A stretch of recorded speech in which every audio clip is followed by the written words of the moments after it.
All right, welcome back to another day with another strategy.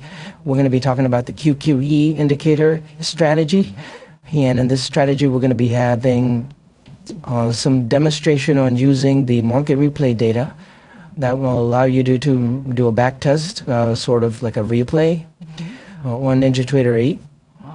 And what we're going to do is show you that, even with a low probability, there's a chance that, without, and I'll show you some of the parameters that I have, that even with a very low probability, there's some profitability that you can make.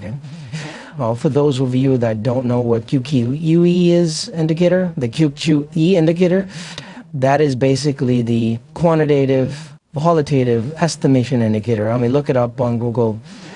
It's pretty much a momentum oscillator. And it's got sort of, consists of a smooth RSI line with an ATR-based trailing levels, right? And I'll probably make another video on what that is, really. But what I want to show in this video is just using QQE strategy, right? And how it does perform on the Ninjatrader 8 platform using market replay. So I'm going to go ahead, and before I even go ahead and add the strategy, I'm going to go ahead and connect to my playback settings. And in my playback settings, remember, this is a replay data that we're replaying the instrument. We're going to be testing this on Q. Let's actually, change it up to QQQ. Or actually, let's actually do it on the MNQ. Okay, not the MNQ or QQQ. Now we're going to do the futures, the Nasdaq futures, and that'll give us some sort of an indication in how this strategy behaves, what you want to do, and I'm going to be continuing to perfect it. There's a lot of stuff that is still missing in the strategy. I'm going to go ahead and work on updating it while you watch this. And if you had some suggestions for me, please make a comment in the comment below about what you want to see, what you'd like to see, and I will go in and try to implement that in the code. This way, as I continue to wrap up this strategy, I'll go ahead and implement any changes that you suggest me that I make. Okay, so now that we have the MNQ is being loaded, right? So what I'll do is I'll go ahead and, so the 10th of March is what we want to do, because again, we're at the 626 contract period. And the 626 contract really just started last month. Also, there's going to be a period where there's going to be some low volatility, not a lot of volume in it. And so what I'm going to do is I'm going to change this up to the 626 NQ. Then I'm going to go ahead and load the strategy. Well, let me just make sure I clear this and the other strategies that I have over here. And I'm going to go ahead and again, I'm using the Ninjatrader. You can test this out in other, instrument types and settings, like for example, the high connection, or you can test it out. And the reason why I tested out a different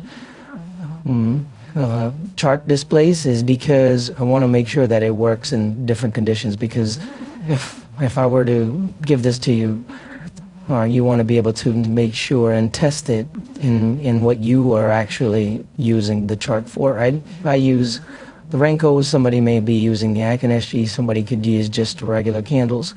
Okay, so with that said, I added the Geek3E Pro. I'm going to trade some of the parameters. I mean, you can train some of these parameters and test it out. You can do if you go into a strategy analyzer, you can actually do a back test and train some of these parameters and then see how they behave. With NQ being very volatile, I'm going to go ahead and change this profit target. You can actually, like if I leave this, let's see if I leave this at a really low stop and a really low target. Let's just see really quickly how it behaves in terms of like the number of trades. You see the number of trades that's happening? There's so many trades happening. And let's see what the historical performances, right?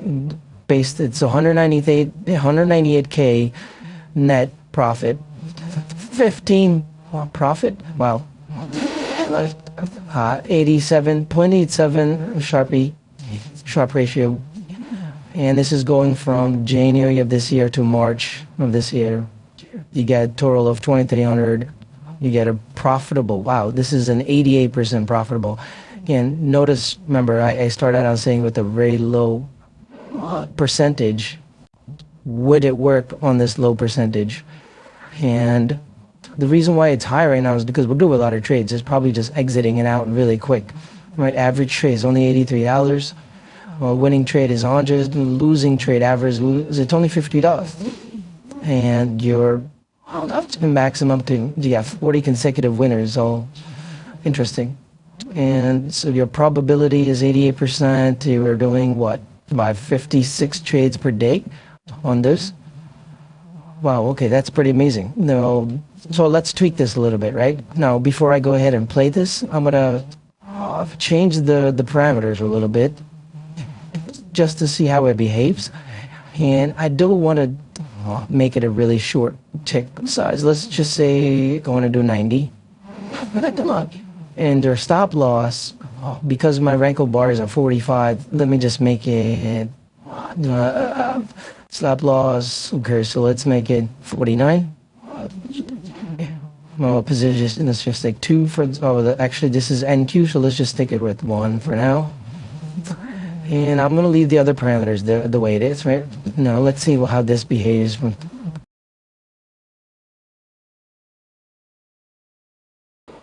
Okay, so with this setup, you got 390K, right? Now, even though, this net is a little bit larger, but you notice how your probability went down drastically. The number of trades went down drastically as well, right? So we had 2368, but the number, 56 trades still per day, okay, because that's still, it's triggering based on the indicator. The same time frame, 2.6 profit instead of 15. 86, okay, 0.86 sharp ratio. Losing trade is a little bit higher, but your winning trade is also higher. An idea at 15 consecutive instead of 40. So let's play this out and see how it goes. Actually, I want to go ahead and play with the shorter time frame because I noticed it does a lot more trades. So let's go ahead and change the parameters again and kick off the market lead flag. So this one was a 20 and this one was a 10. Okay, 10. Interesting. Let's go ahead and enable this. Let's quickly just do a little performance. We had 198, 15, almost 16x, so 88% profit. But okay, so let's see how it goes. All right.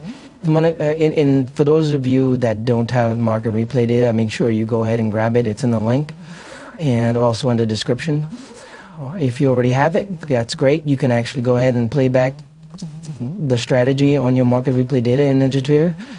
If you have any suggestions regarding this, that'll be great. You can always leave a comment and I'll try to get back to everyone that leaves a comment.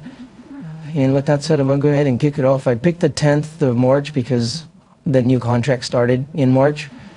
And I don't want to go to the one that expired, right? So I want to use the June expiration. Well, again, very slow at the beginning, so I'm going to speed it up a little bit. Let's kick it off and speed it up. And sometimes because we're at a really tight target and tight stop, we may end up getting crapped out on our strategy just because the replay moves really fast. It's hard to keep up. Ninjatrader has a hard time keeping up with the stops and targets. Well, let's see. I'm at a 500x speed right now. And now here's the peak. Oops, see what I was talking about? Because it's just too fast, right? So for me, being able to slow it down a little bit. And again, the reason for that is I did mention that in my previous video. The reason why You see those errors, at least in my strategies, because I have trails set up that allow you to move your stop and target on the chart. If you have the so there's two types, right? We have two types of stops and targets. And so when I do the management, right, I have a managed order versus a non-managed order, right? So in my case, my strategy is non-managed, meaning it's not automated by Ninjatrader. I have to custom code it. And so when I custom code it, I need to put in a logic that doesn't step over its current price. And that's what that error was. So let me speed this up a little bit and see if I can move it. And that's one of the reasons why I try to put the target a little bit further away and then the stop a little bit further away, just so that it doesn't crap out. But the strategy will work on that lower threshold, per se. Let's go ahead and speed this up a little bit to the... I know right now when I play it up again, it's at 2 in the morning. So when it's 2 in the morning, not a lot of activity going on. But so it kicked it off around here, right? That was the order last time, and there's a reason why, right? There's crosses below. That's why they took a short. In this case, it did cross below, but it was above the 70, right? So it did not, because it's going to continue upward, right? You see that? And so I didn't take a short.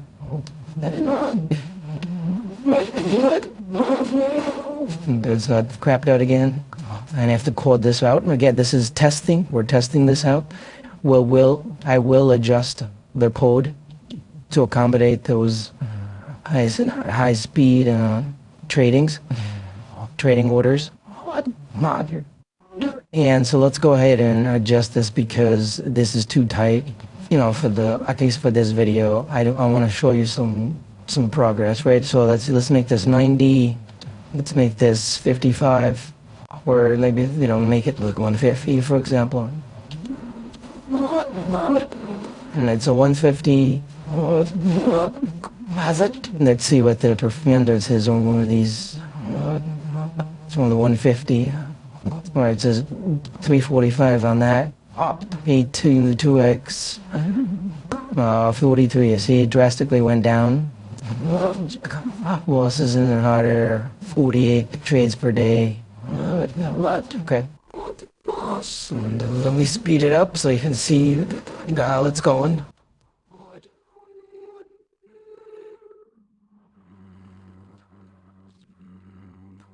Right, it's continuing.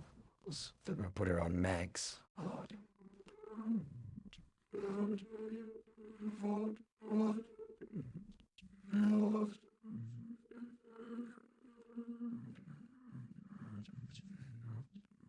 So moving this chart around so that you can actually see up close what's happening. Okay, so here we go.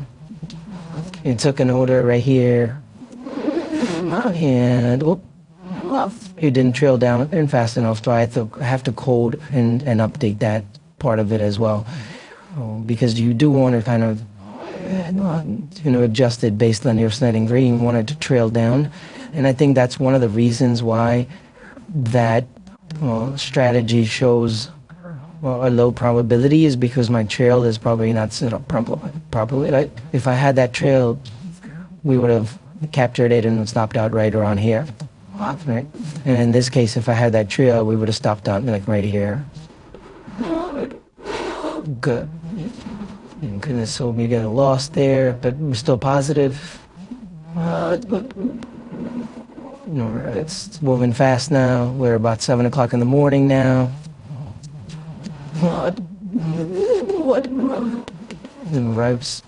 It's not taking long here because it's below 30. It did take a short. It took a short here, but then boom, it went the other way. So okay, good. So it's smart enough to keep continuing. It gave us a nice profit right here. Again, you see how the trailing that works?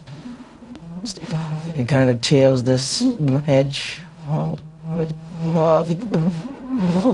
it stops you out if it goes against your position. And this is how I'm using market replay to actually see how my strategy behaves, right?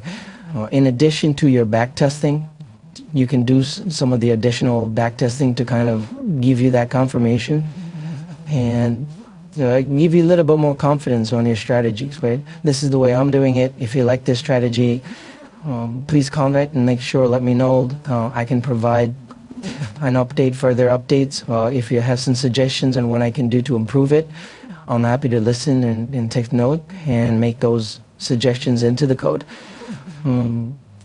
Again, right now at the 916 based on what's happening, but you do see a lot of activities. I know a lot of people like to see a lot more trades than just one trade per day or two per day, right? Because they're constantly watching their screen. They want to be able to see and make some of that additional cash, right, or capital, and grow that equity curve, right?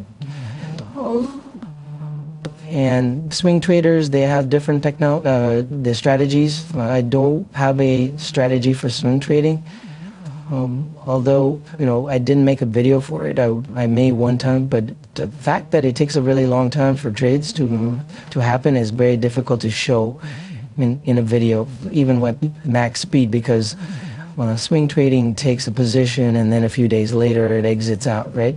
And if I move with market replay, if I have an existing position, if I move it to the next day, it actually resets everything, and so it doesn't really work well, right? With swing trading, you just have to kind of wait, and I don't want to just have to sit here and wait a lot, for the video to record. I can pause it.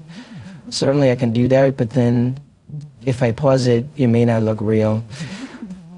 Some people might think that I may be manipulating, and I don't want to do that, right? So that's the only drawback about swing trading.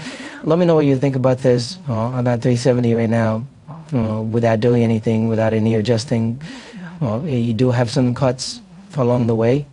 Again, this is NQ. We're very volatile, very active. And so when it does a lot of this, you may end up, negative 900, right? Look at that. But that comes with testing, where you want to be able to test. You want to make sure your parameters, your stop and target are adjusted based on what's happening, and you want to monitor that on a weekly basis, right? If not daily. You want to see what's happening in the markets. You want to see how the volatility is behaving. Adjust your parameters accordingly, and don't just rely on backtest just because it happened last year. That same market that happened last year may not happen this year, right? The tariff issues from last year may not be as volatile as the sanctions in Iran this year, right? Maybe totally different ballgame. And so the markets behave differently, right? And so you want to be constantly adjusting parameters. Let me know what your thoughts are. If you like this strategy, if you like, want some more information on QQE, let me know, and I will make a video. Please comment, like, and subscribe. PriceIsKing.com.